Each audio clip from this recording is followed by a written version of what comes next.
হযরতে আব্দুল্লাহ ইবনে মুবারক ছোট্ট মানুষ, আল্লাহর বান্দা, মাদ্রাসায় যাবেন, এমন মুহূর্তে তার পাশ দিয়া সুন্দরী একটা নারী যায়। আব্দুল্লাহ ইবনে মুবারকের দেখার পর আব্দুল্লাহ ইবনে মুবারকের অন্তরের মধ্যে ভালো লাগছে। ওই সুন্দরী নারীর পিছনে আব্দুল্লাহ ইবনে মুবারক পথ চলা শুরু করেছে। সুন্দরী নারী দেখার পর চিন্তা করেছে, ভাবনা করেছে, আব্দুল্লাহ ইবনে মুবারক মনে হয় আমারে পছন্দ করে। আল্লাহর বান্দি আব্দুল্লাহ ইবনে মুবারককে ডাক দেয়া বলে, আব্দুল্লাহ রে, আমি বুঝতে পেরেছি তোমার অন্তরের মধ্যে হয় মনে হয় আমার প্রেম আর ভালোবাসা জাগ্রত হয়েছে।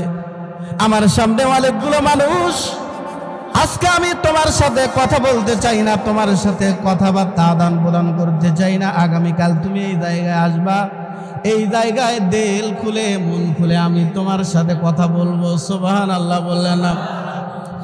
আল্লাহর বান্দি বলছে, হে আব্দুল্লাহ ইবনে মুবারক, তুমি আগামীকাল সন্ধ্যার দিকে রাস্তার পাশে দাঁড়াইবা, আমি এখানে আসবো, আমি তোমার সাথে মন খুলে আমি কথা বলবো।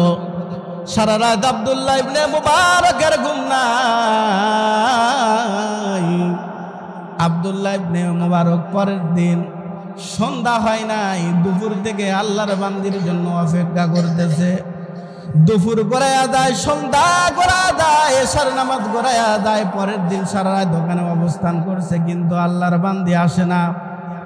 আব্দুল্লাহ ইবনে মুবারক পেরেশান হয়ে পড়ছে। আল্লাহর বান্দি আমারে কথা দিল, কথা দেওয়ার পর আমারে আর কথা রাখলো না, আমি এখানে অপেক্ষা করব, না হয় আজকে আসবে। আল্লাহর বান্দা আব্দুল্লাহ ইবনে মুবারক এমন ভাবে দেরি করতে করতে সারা রাত অতিবাহিত হয়ে গেছে। পরের দিন আব্দুল্লাহ ইবনে মুবারকের গ্রামের একটা মুরব্বী রাস্তার পাশ দিয়ে যখন যায়, আব্দুল্লাহ ইবনে মুবারককে ডাক দেয়া বলে, আব্দুল্লাহ রে, তুমি এখানে সকালবেলা কি জন্য দাঁড়ায় আছো? কয়, আমি তো আজকে দাঁড়ায় নাই, গতকাল থেকে দাঁড়ায় আছি। সুবহানাল্লাহ বললেন না? আল্লাহর বান্দা কি পরিমাণ বুদ্ধিমান! আব্দুল্লাহ ইবনে মুবারকের অবস্থা দেখার পর বৃদ্ধ মানুষ বুঝতে পারছে। আব্দুল্লাহ ইবনে মুবারককে ডাক দেয়া বলে, আব্দুল্লাহ রে, যে সময়টা মানুষের পিছনে সময় দিলা, এই সময়টা যদি মাওলার কদমে সেজদা দিতা, মাওলার কদমে যদি সেজদা দিতা, আল্লাহ পাকের জিকির করতা, আল্লাহ তোমার বন্ধু বানায়া তোমাকে বুকে নিয়ে নিত। সুবহানাল্লাহ। এই কথা বলার পর আব্দুল্লাহ ইবনে মুবারক ইবাদত বন্দেগী করা শুরু করেছে। ইবাদত করতে করতে বাগদাদের যুগশ্রেষ্ঠ আলেমে পরিণত হয়ে গেছে। সুবহানাল্লাহ। এ নবীর উম্মতের দল, হযরত আব্দুল্লাহ ইবনে মুবারক এত বড় একজন বুজুর্গ, এত বড় একজন আল্লাহর ওলি। আব্দুল্লাহ ইবনে মুবারক একা একা ঘরে তিনি থাকা পছন্দ করতেন। আব্দুল্লাহ ইবনে মুবারককে জিজ্ঞাসা করতে, আব্দুল্লাহ, তোমার ঘরের মধ্যে খাট নাই, শোকেস নাই, আল্লাহ নাই, ওয়ারড্রোব নাই, উন্নত মানের ফ্রিজ নাই, উন্নত মানের এসি নাই, তুমি সাধারণভাবে জীবনযাপন কি ধন্য করো? আব্দুল্লাহ ইবনে মুবারক ডাক দেয়া বলে, বাগদাদের মানুষেরা, আমি একা একা ঘরের মধ্যে কি ধন্য থাকি তোমরা জানোনি? রাতের বেলা যখন আমি নামাজের মধ্যে দাঁড়াই, আমার সামনে আমার মাওলা দাঁড়ায়া যায়। সুবহানাল্লাহ। আব্দুল্লাহ ইবনে মুবারক বহুত বড় একজন বুজুর্গ, বহুত বড় একজন আল্লাহর ওলি। আব্দুল্লাহ ইবনে মুবারক হঠাৎ করে মৃত্যুর শয্যায় সজ্জিত। আব্দুল্লাহ ইবনে মুবারক দুনিয়ার থেকে বিদায় নেবেন। আব্দুল্লাহ ইবনে মুবারকের গাড়ি বাড়ি টাকা পয়সা ইলম আল্লাহ তাআলা কোনো কিছুর কমতি দিয়েছিল না। আব্দুল্লাহ ইবনে মুবারক বাগদাদের মধ্যে তার লক্ষ লক্ষ হাজার হাজার ছাত্র ছিল। চিল্লা বলেন সুবহানাল্লাহ। নবীর উম্মতের দল, হযরত আব্দুল্লাহ ইবনে মুবারক মৃত্যুর শয্যায় সজ্জিত। আব্দুল্লাহ ইবনে মুবারক ছাত্রদেরকে ডাক দেয়া বলে, ছাত্ররা রে, আমার দিল বলে, আমার মন বলে, আমি আর দুনিয়ার জমিনের মধ্যে থাকবো না। আমার মৃত্যুর যন্ত্রণা সহ্য করতে পারি না, আমার বুকের উপর কোরআন দাও।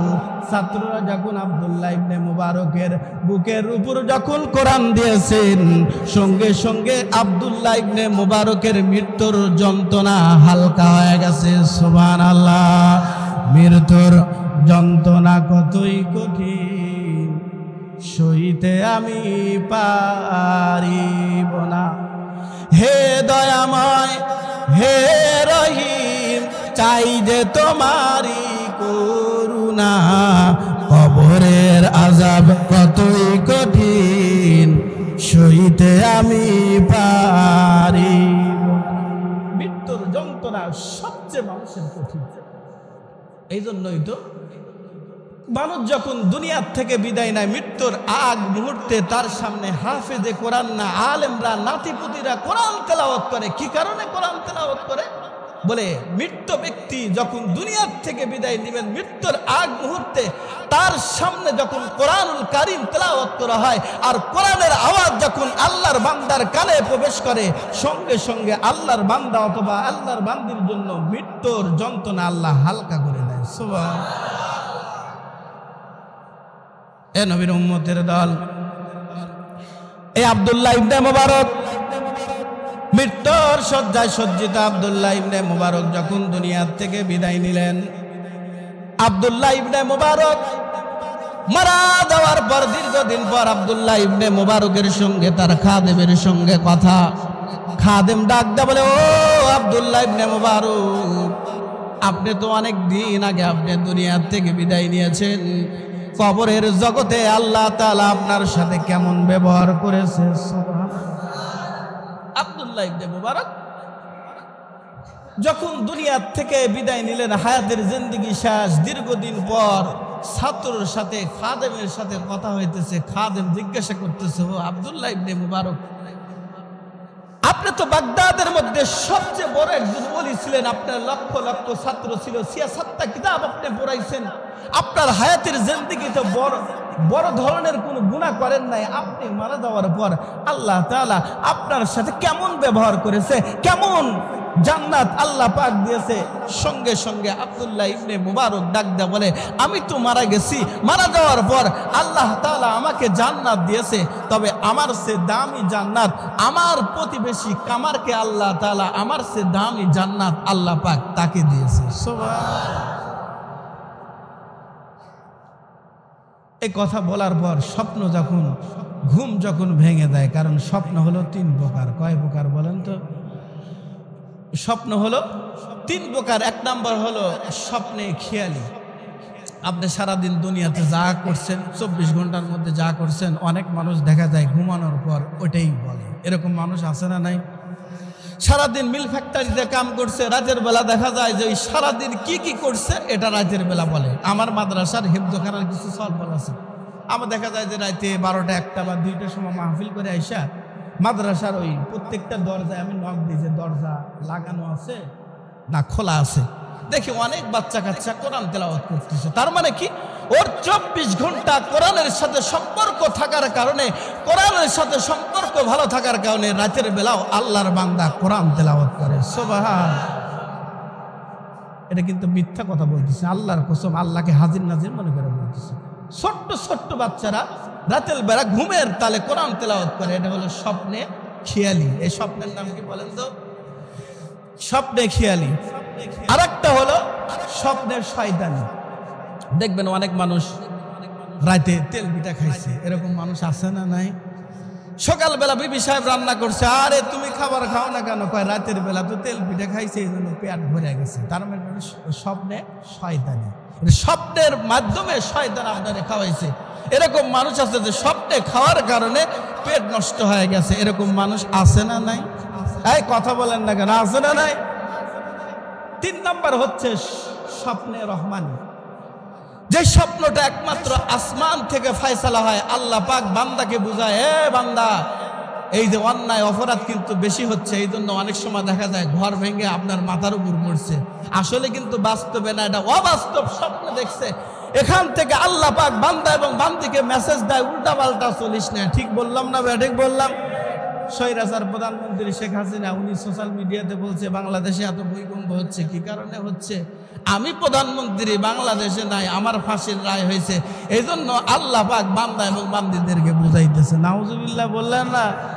এই বয়ানের এই ভূমিকম্পের এই মেসেজ নাই, এই ভূমিকম্পের এই মেসেজ আল্লাহ পাক বলছে, ওয়ালা নাবলুওয়ান্নাকুম বিশাইইম মিনাল খাউফি ওয়াল জু। আল্লাহ তাআলা বলছে বান্দা যখন উল্টাপাল্টা চলবি, বাংলার জমিনে যখন চাঁদাবাজি চিটারি আর বাটপারি চলবে, আল্লাহ তাআলা বলে ওয়ালানাবলুওয়ান্নাকুম বিশাইইম মিনাল খাউফ, আমি মাঝে মধ্যে ভয় দেখায় নারায়া দেখা আমি বান্দাকে সাবধান করব, আর চাঁদাবাজি বাংলার জমিনে করিস না। ঠিক বললাম না ভাই? ঠিক বললাম?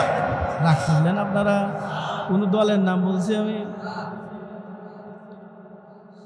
যে কথা বলতেছিলাম, আব্দুল্লাহ ইবনে মুবারক যখন মৃত্যুর শয্যায় সজ্জিত মারা গেছেন, আল্লাহর বান্দা খাদেম জিজ্ঞাসা করতেছে, হুজুর স্বপ্নের মাধ্যমে আল্লাহ পাক আপনার সাথে কেমন ব্যবহার করছে, আল্লাহ তাআলা আপনাকে কেমন জান্নাত দিয়েছে? সঙ্গে সঙ্গে আব্দুল্লাহ ইবনে মুবারক ডাকদা বলে, আমার সে দামি জান্নাত আমার প্রতিবেশী কামারকে আল্লাহ পাক দিয়েছে। সুবহানাল্লাহ।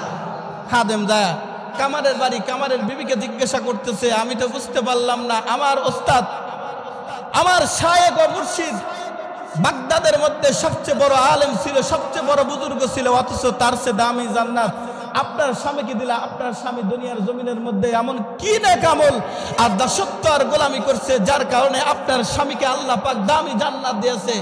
কামারের বিবি ডাকদা বলে, আমার স্বামীর মধ্যে তেমন কোনো নেক আমল ছিল না, আমার স্বামী আলেম ছিল না, মুফতি আর মুহাদ্দিস সাহেব ছিল না, তেমন ইবাদত বন্দেগী দাসত্ব আর গোলামি করতে পারতো না, তবে আমার স্বামীর মধ্যে দুইটা গুণ ছিল। সুবহানাল্লাহ বললেন।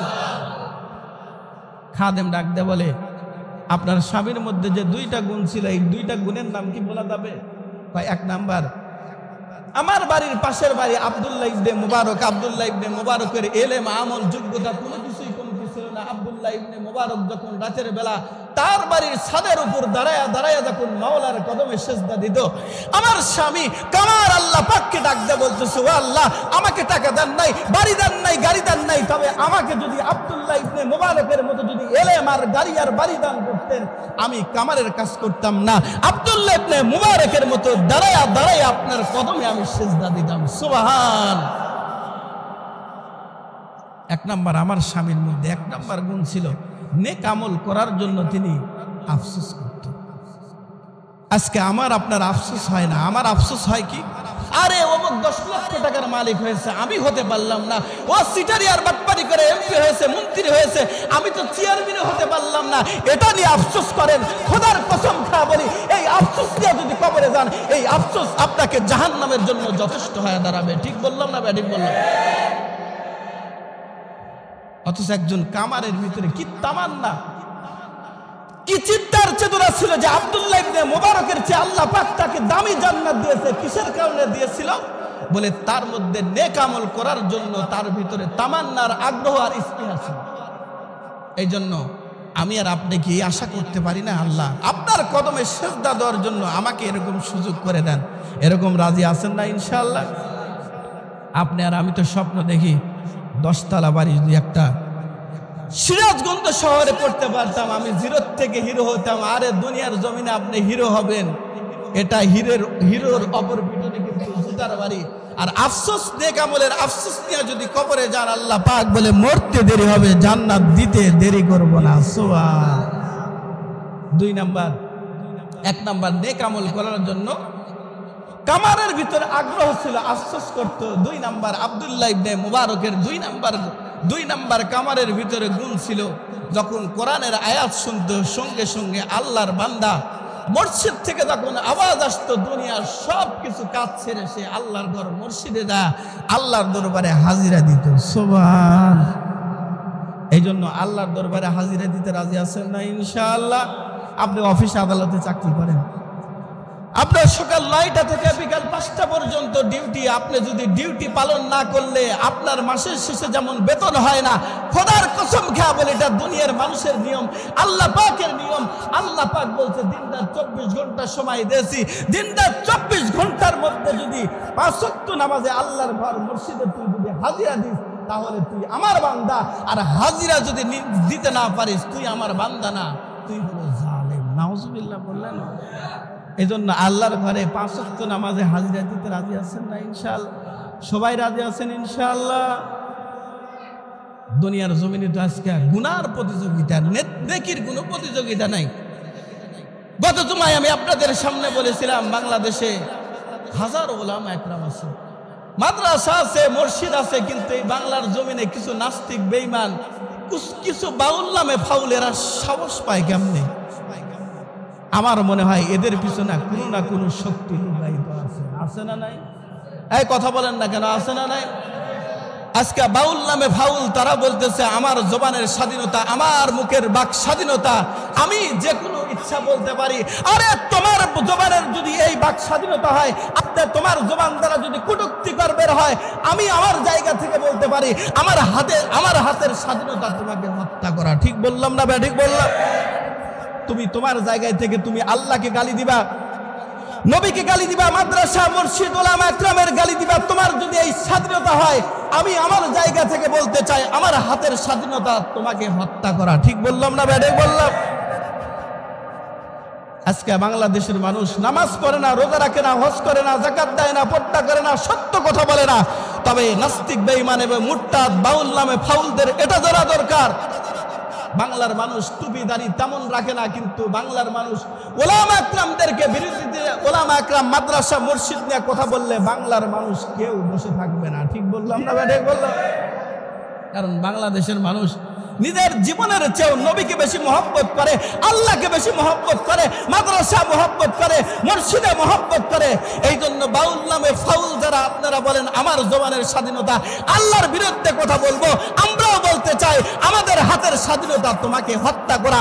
এই বাংলার জমিনে মাদ্রাসা মসজিদ ওলামা ইকরামের বিরুদ্ধে কথা বলে প্রধানমন্ত্রী শেখ হাসিনা বাংলার জমিনে টিকতে পারে না, অথচ এই বাংলার জমিনে মাদ্রাসা আছে, মসজিদ আছে, ওলামা ইকরাম আছে, কিন্তু স্বৈরাচার প্রধানমন্ত্রী বাংলার জমিনে নাই। ঠিক বললাম না? ঠিক বললাম? আজকে যারা আপনারা বলেন আমার বাক স্বাধীনতা, আমি ইচ্ছা করলে আল্লাহকে গালি দিব, নবীকে গালি দিব, মাদ্রাসা মসজিদের বিরুদ্ধে কথা বলবো, আমিও বলতে চাই আপনাদেরকে চিনে রাখবে স্বৈরাচার প্রধানমন্ত্রীর যেই পরিণত হয়েছে, যারা ইসলামের বিরুদ্ধে কথা বলবে তাদের কিন্তু বাংলার জমিনে এমন পরিণত হবে। ঠিক বললাম না? ঠিক বললাম?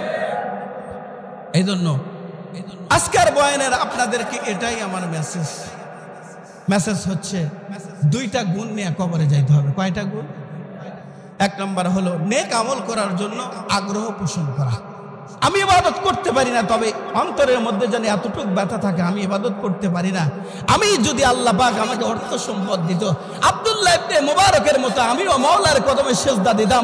দুই নাম্বার, আজান হইলে ইমানদার ঘরে বসে থাকতে পারবে না, মিল ফ্যাক্টরিতে কাজ করতে পারবে না, আজান হয়েছে মুহূর্তের মধ্যে মাওলার কদমে সিজদা দিবে। ঠিক বললাম না? ঠিক বললাম? এই দুইটা আমলের উপর, দুইটা কাজের উপর আমল করতে রাজি আছেন না? ইনশাআল্লাহ সবাই রাজি আছেন ইনশাআল্লাহ? আর একটা কথা না বললেই নাই, আমাদের নেত্রী, দেশনেত্রী, আবশ্যের নেত্রী বেগম খালেদা জিয়া অত্যন্ত অসুস্থ মানুষ, আল্লাহর বান্দি, মৃত্যুর শয্যায় সজ্জিত। ওনার জন্য দোয়া করার দরকার আছে না?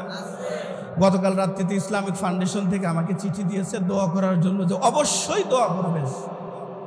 আল্লাহ তাআলা দেখুন, মুসা নবী আল্লাহ পাককে ডাক দেয়, বলে ও আল্লাহ, আমি যদি আল্লাহ হইতে আমার আপনি, আমি মুসা যদি আল্লাহ হইতে আমার আপনি, আল্লাহ যদি মুসা হইতেন তাহলে আপনি আমার কাছে কি চাইতেন?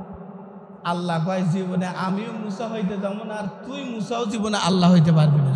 মুসা কয়, আল্লাহ এটা 1 মিনিটের জন্য মেনে নেন যে আপনার জায়গায় আমি আর আমার জায়গায় আপনি, তাহলে আপনি আমার কাছে কি চাইতেন? সঙ্গে সঙ্গে আল্লাহ রাব্বুল আলামিন ডাক দেয়া বলতেছে, আমি সুস্থতা চাইতাম। সুবহানাল্লাহ। সুস্থতা সবচেয়ে বড় নিয়ামত। যে অসুস্থতার মধ্যে আছে সেই ওইটার ব্যথা বোঝে। আপনি সুস্থ, আপনি তো অসুস্থ ব্যক্তির ব্যথা আপনি বুঝবেন না।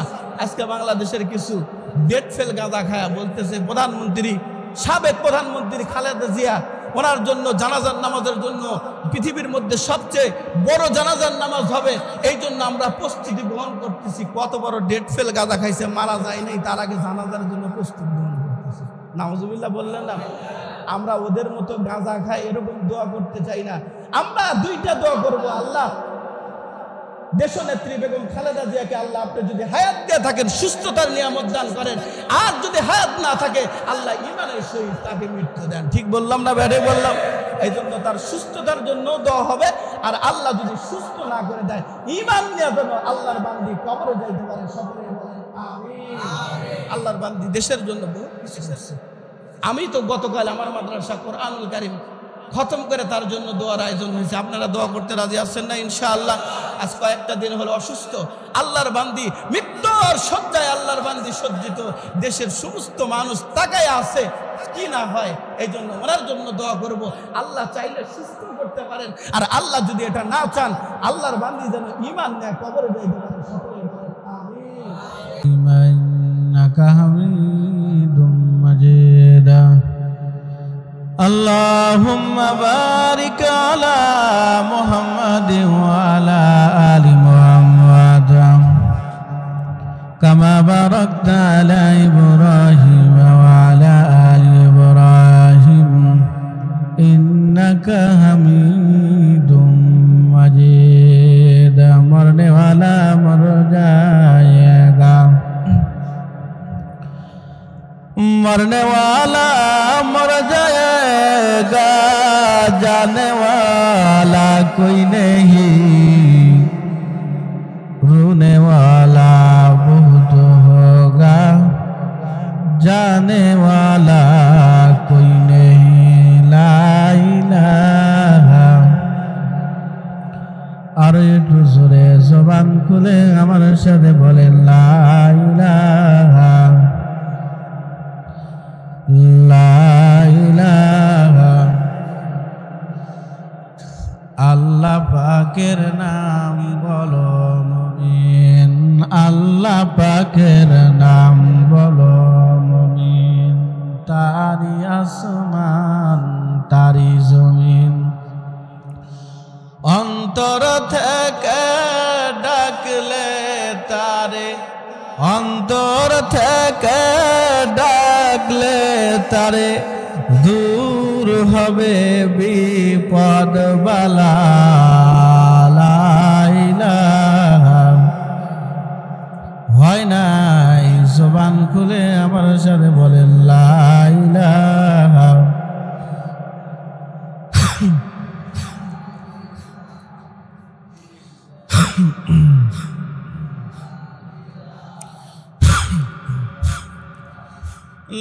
লা ইলাহা ইল্লাল্লাহু মুহাম্মাদুর রাসূলুল্লাহ। সকলে বলেন সাল্লাল্লাহু আলাইহি ওয়াসাল্লাম। আলহামদুলিল্লাহ, আল্লাহ পাকের দরবারে লাখ কোটি শুকর ও সুজুদ যে মহান মালিক আপনাকে আমাকে দুনিয়ার সমস্ত কাজ থেকে ফারেক করে পবিত্র জুমার দিন জুমার নামাজ আদায়ের লক্ষ্যে মুর্শিদে আসা ও বসা ও দিন দু একটি কথা শোনা ও বলার মতো তৌফিক দান করেছেন। সেই মালিকের দরবারে বখিলতা না করে জবান খুলে অন্তরের স্থল থেকে সকলেই শুকরিয়া আদায় করি। সকলে বলি আলহামদুলিল্লাহ। বিশ্বনবী মুহাম্মদুর রাসূলুল্লাহ সাল্লাল্লাহু আলাইহি ওয়াসাল্লাম, যাকে সৃষ্টি না করলে আল্লাহ রাব্বুল আলামিন আসমান জমিন চন্দ্র সূর্য বৃক্ষলতা কিছুই সৃষ্টি করতেন না। আমরাও আশরাফুল মাখলুকাত হতে পারতাম না, তো দামি নবীর উম্মত হতে পারতাম না। সেই নবীর প্রতি আমরা সকলেই দরুদ পাঠ করি। সকলে বলি সাল্লাল্লাহু আলাইহি ওয়াসাল্লাম। আমি আপনাদের সামনে কোরআনুল কারীম থেকে একটি আয়াতে কারিমা তেলাওয়াত করেছি এবং রাসূলুল্লাহ সাল্লাল্লাহু আলাইহি ওয়াসাল্লামের অসংখ্য অগণিত হাদিস থেকে একটি হাদিস তেলাওয়াত করেছি। এই তেলাওয়াতকৃত আয়াত ও হাদিসকে সামনে রেখে আপনাদের খেদমতে দিনই দু একটি কথা বলার ইচ্ছা পোষণ করেছি। শুননেওয়ালা, বলনেওয়ালা, বক্তা ও শ্রোতা সকলকেই শোনা ও বলা কথার উপর আমল করার তৌফিক দান করেন। সকলে বলেন আমিন। আরো আসতে বলেন আমিন। একটু আওয়াজ দিন। আপনারা তো সপ্তাহে একদিন আসেন, আর আমার তো প্রতিদিন আছে। প্রতিদিন আমার কথা বলতে হয়। এমন কোনো দিন নাই যে 2 ঘন্টা, 2.5 ঘন্টা, 1 ঘন্টা, 1.5 ঘন্টা কথা বলি না। এই জন্য আমার তো প্রতিদিন বলতে হয়, আপনাদের সপ্তাহে একদিন বলতে হয়। এই জন্য আমাকে আপেল, মালটা, আঙ্গুর, বেদানা দিয়ে খুশি করতে পারবেন না। তার চেয়ে বেশি খুশি হবে একটু আওয়াজ দিলে। আপনারা যখন মসজিদের মধ্যে আওয়াজ দেন, আসমানের মালিক আল্লাহ পাক খুশি হয়, শয়তান বেজার হয়। ঠিক বললাম না? ঠিক বললাম। কারণ হাদিস শরীফের মধ্যে আসছে ইমানদারের কামান নাই, বিমান নাই, অস্ত্র নাই, কিন্তু মুসলমানের সবচেয়ে বড় হাতিয়ার হচ্ছে নারে তাকবীর আর আল্লাহু আকবার। ঠিক বললাম না ব্যাঠিক বললাম? স্বৈরাচার প্রধানমন্ত্রী শেখ হাসিনা উনি আল্লামা মামুনুল হককে দেখে ভয় পাইছে, এই জন্য আল্লামা মামুনুল হকের আওয়াজকে বন্ধ করতে চাইছিল। আল্লাহ পাক বলছে তুই চাইলে পারবি না, আমি চাইলে সব পারি। সুবহানাল্লাহ বলেন। আজকে পৃথিবীর জমিনের মধ্যে ওলামা আকরাম আছে, মাদ্রাসা আছে, মুর্শিদ আছে, কিন্তু স্বৈরাচার প্রধানমন্ত্রী শেখ হাসিনা বাংলার জমিনে নাই। ঠিক বললাম না ব্যাঠিক বললাম? ওরা জানে যে মুসলমানের সবচেয়ে বড় হাতিয়ার হলো নারে তাকবীর আল্লাহু আকবার। এই জন্য মুসলমানের ঘরে জন্মগ্রহণ করার পরও আল্লাহু আকবারের স্লোগান সহ্য করতে পারে না। যেমন কাফের, মুশরিক, বেঈমান পারে নাই, আবু জাহেল পারে নাই, বাংলার জমিনে ইমানদার কিছু মুসলমানের ঘরে জন্মগ্রহণ করছে, কিন্তু এরা সত্যের আওয়াজ পছন্দ করে না। আছে না নাই? এই কথা বলেন, আছে না নাই? এই জন্য আওয়াজ কম হবে না জোরে হবে? আওয়াজ আসতে হবে না জোরে হবে? আজকে মুসল্লির সংখ্যা খুবই কম, তারপরেও কথা বলবো ইনশাআল্লাহ। আপনি যে দুনিয়াতে আসছেন, আপনি নামাজ পড়তেছেন, রোজা রাখতেছেন, হজ করতেছেন, জাকাত দিতেছেন, পর্দা করতেছেন, আপনি কি আপনার জায়গা থেকে বলতে পারবেন যে আমার নামাজ, আমার রোজা, আমার হজ, আমার জাকাত আল্লাহর দরবারে কবুল হয়েছে? বলতে পারবেন আপনারা? তবে আল্লাহ পাকের কাছে তো এতটুক আরজু পেশ করতে পারবো, আল্লাহ মুর্শিদের মধ্যে যখন ইমাম সাহেব, খতিব সাহেব যখন বরত্বর আওয়াজ দিয়েছে, তোমার বরত্বর আওয়াজ আল্লাহর ঘরের ভিতরে থেকে দিয়েছি, এই উসিলায় আল্লাহ মাফ করতে পারে কি পারে না? এই কথা বলেন, পারে কি পারে না? এই কথাই আল্লাহ তাআলা এই আয়াতের মধ্যে বলে। আল্লাহ তাআলা বলে ইয়া আইয়ুহাল্লাযীনা আমানুত্তাকুল্লাহ। আল্লাহু আকবার। আরো একটু জোরে বলেন আল্লাহু আকবার। আল্লাহ তাআলা আয়াতের মধ্যে পৃথিবীর সমস্ত বান্দা এবং বান্দীদেরকে লক্ষ্য করে আল্লাহ তাআলা আয়াতের মধ্যে বলে ইয়া আইয়ুহাল্লাযীনা আমানুত্তাকুল্লাহ। আল্লাহ তাআলা বলে হে ঈমানদারের দল, হে আমার বান্দারা, হে আমার বান্দীরা, ইত্তাকুল্লাহ, তোমরা আমাকে ভয় করো। বোঝানোর জন্য আপনাদের সামনে একটা এক্সাম্পল, একটা দৃষ্টান্ত, একটা উদাহরণ, একটা মেসাল পেশ করলে বুঝে আসবে। ছেলে সন্তান মা বাবার সামনে অন্যায় করে না, মা বাবার সামনে দুষ্টামি ফাজলামি করে না। কি কারণে ফাজলামি করে না, দুষ্টামি করে না? দুষ্টামি করে না কয় আমার মা দেখলে আমাকে গালি দিবে, আমার বাবা দেখলে আমাকে গালি দিবে, আমারে বোকা দিবে। এই জন্য কিন্তু সন্তান মার সামনে অন্যায় করে না, বাবার সামনে অন্যায় করে না। মুরিদ কিন্তু পীরের সামনে অন্যায় করে না, অপরাধ করে না, গুনার কাজ করে না। কি কারণে করে না? কয় আমার মুরিদ দেখলে, আমার মুরিদ, আমার পীর সাহেব দেখলে আমি মুরিদের উপর খারাপ ধারণা আসবে, এই জন্য অন্যায় করে না, অপরাধ করে না। ছাত্র কিন্তু ওস্তাদের সামনে অন্যায় করে না, অপরাধ করে না। কি কারণে অন্যায় করে না, কি কারণে অপরাধ করে না? কয় ওস্তাদ দেখলে আমারে পিটানি দিবে। আল্লাহ তাআলা বলে এর চেয়ে বেশি থেকে বেশি ভয় যখন আমার কোন বান্দার, আমার বান্দি কলিজার মধ্যে ঢুকায়া, আমার বান্দা বান্দি যখন কবরে আসবে, ওই কবরের মধ্যে তোমার ছেলে থাকবে না, মেয়ে থাকবে না, ভাই থাকবে না, বন্ধু থাকবে না, দলের নেতা নেত্রী কেউ থাকবে না। ওই ভয়ের কারণে ওই দিন আমি আমার বান্দাকে এই দুনিয়ার মতো 10 দরিয়া জান্নাতের মালিক আমি আল্লাহ বানায়া দিব। সুবহানাল্লাহ। আল্লাহ তাআলা প্রথম আয়াতের মধ্যে এই কথাই আল্লাহ তাআলা বলেন ইয়া আইয়ুহাল্লাযীনা আমানুত্তাকুল্লাহ। আল্লাহ তাআলা বলে হে ঈমানদারের দল, হে আমার বান্দারা, হে আমার বান্দিরা, তোরা আমারে ভয় কর। ওয়াবতাগু ইলাইহি ওয়াসিলা।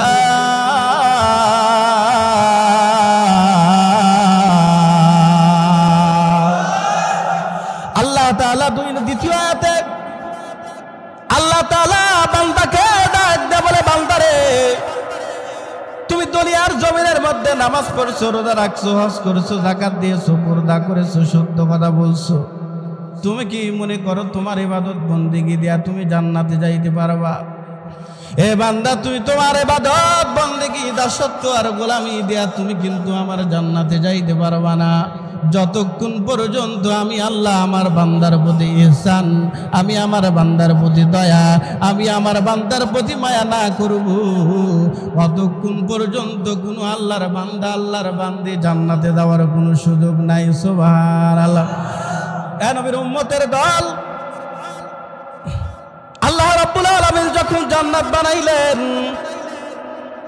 আল্লাহ রাব্বুল আলামিন সুন্দর করে বান্দার জন্য যখন জান্নাত বানালেন, জান্নাত বানানোর পর আল্লাহ রাব্বুল আলামিন জিবরাইল আমিনকে ডাক দেয়া বলে, জিবরাইল রে, আমি তো জান্নাত বানাইছি, এত সুন্দর জান্নাত বানাইছি, একটু তুমি তোমার 600 ডানা নিয়া তুমি জান্নাতের মধ্যে যাও। জিবরাইল আমিন আল্লাহ পাকের হুকুমে জিবরাইল আমিন যখন জান্নাতের মধ্যে প্রবেশ করলেন, জান্নাতের মধ্যে প্রবেশ করার পর জান্নাতের মধ্যে হাজারো নাজ নিয়ামত দেখার পর জিবরাইল আমিন আইসা আল্লাহকে ডাক দেয়া বলে, আল্লাহ আপনি এত সুন্দর জান্নাত বানাইছেন, আপনার একটা বান্দাও জাহান্নামে যাবে না, আপনার প্রত্যেকটা বান্দা আপনার জান্নাতে যাবে। সুবহানাল্লাহ বলে না। আল্লাহ রাব্বুল আলামিন জিবরাইল আমিনকে ডাক দেয়া বলে, জিবরাইল তুমি তোমার জায়গা থেকে তুমি বললা আমার একটা বান্দা বলে জাহান্নামে যাবে না, আমার প্রত্যেকটা বান্দা জান্নাতে যাবে, তুমি একটু জাহান্নামের পাশ দিয়া জান্নাতের পাশ দিয়া একটু তুমি ভ্রমণ করে আসো। জিবরাইল আমিন আবার আল্লাহ পাকের হুকুমে জান্নাতের পাশ দিয়া যখন গেলেন, ভ্রমণ করে আসার পর জিবরাইল আমিন আল্লাহ রাব্বুল আলামিনকে ডাক দেয়া বলে, আল্লাহ আপনার একটা বান্দাও জান্নাতে যাওয়ার কোনো সুযোগ নাই। সুবহানাল্লাহ বললেন না। আল্লাহ রাব্বুল আলামিন জিবরাইল আমিনকে ডাক দেয়া বলে, জিবরাইল তুমি প্রথমবার বললা জান্নাত ভ্রমণ করে আসার পর বললা আমার প্রত্যেকটা বান্দা আল্লাহ আমার জান্নাতে যাবে, আবার দ্বিতীয়বার তুমি বললা আমার একটা বান্দাও জান্নাতে যাইতে পারবে না, জাহান্নামে যাইতে পারবে, জাহান্নামে সকলেই যাইবে, রহস্যটা বুঝতে পারলাম না। জিবরাইল আমিন ডাক দেয়া বলে, ও আল্লাহ জান্নাতের মধ্যে এত সুন্দর নাজ নিয়ামত আপনি দিয়েছেন, এই আশায় আপনার বান্দারা আপনার গোলামি আপনার দাসত্ব আপনার ইবাদত বন্দেগী কইরা তারা জান্নাতে যাবে, কিন্তু আবার আমি দেখলাম জাহান্নামের আশপাশে জান্নাতের আশপাশে দেখি গুনার এই পরিমাণ পরিবেশ। আপনার বান্দারা সকালবেলা ঘর থেকে ইমানদার হইয়া ঘর থেকে বের হবে, বেঈমান হইয়া তারা বাড়িতে আসবে। চিল্লায় বলেন কথা ঠিক কিনা? দুনিয়ার পরিবেশটা সকালবেলা আপনি ইমানদার হয়ে ঘর থেকে বের হইবেন, সন্ধ্যার সময় দুনিয়ার এমন পরিবেশ যে বেঈমান হয়ে বান্দা বাসায় আসবে। এই পরিবেশের মধ্যে বসবাস করি, এই পরিবেশের মধ্যে আপনি কি ইবাদত দিয়ে জান্নাতে যাইতে পারবেন? কথা কয় না। যাইতে পারবেন একমাত্র উসিলা। আপনি নামাজ পড়ছেন, এই নামাজ দিয়ে আপনি আল্লাহর জান্নাতে যাইতে পারবেন না, রোজা দিয়ে আল্লাহর জান্নাতে যাইতে পারবেন না। আপনি কি আপনার জায়গা থেকে এই গ্যারান্টি দিবেন যে আমার নামাজ আল্লাহর দরবারে কবুল হয়েছে? বলতে পারবেন? কথা পায় না রে, বলতে পারবেন? তবে হ্যাঁ, উসিলা দিয়া আল্লাহর জান্নাতে যাইতে পারবেন এমন একটা উসিলা, এমন একটা ঘটনা আপনাদের সামনে বলতে চাই। আপনারা শুনতে রাজি আছেন না? ইনশাআল্লাহ। সবে মাত্র ভূমিকা বললাম, এখন ওয়াজ শুরু হবে। কি শুরু হবে বলেন তো? পেপার পত্রিকায় দেখেন আগে ভূমিকা বলে, তারপরে হেডলাইন, ঠিক আছে? তো শুরু হলো কেবল ওয়াজ শুরু হলো। আজকের বয়ানের মেসেজ হলো উসিলা। কি বলেন তো? হ্যাঁ, নবীর উম্মতের দল, এই কথায় আল্লাহ রাব্বুল আলামিন কোরআনুল কারীমের মধ্যে বান্দাকে ডাক দেয়া বলে, বান্দা ইয়া আইয়ুহাল্লাযীনা আমানুত্তাকুল্লাহ ওয়াবতাগু ইলাইহি ওয়াসিলা।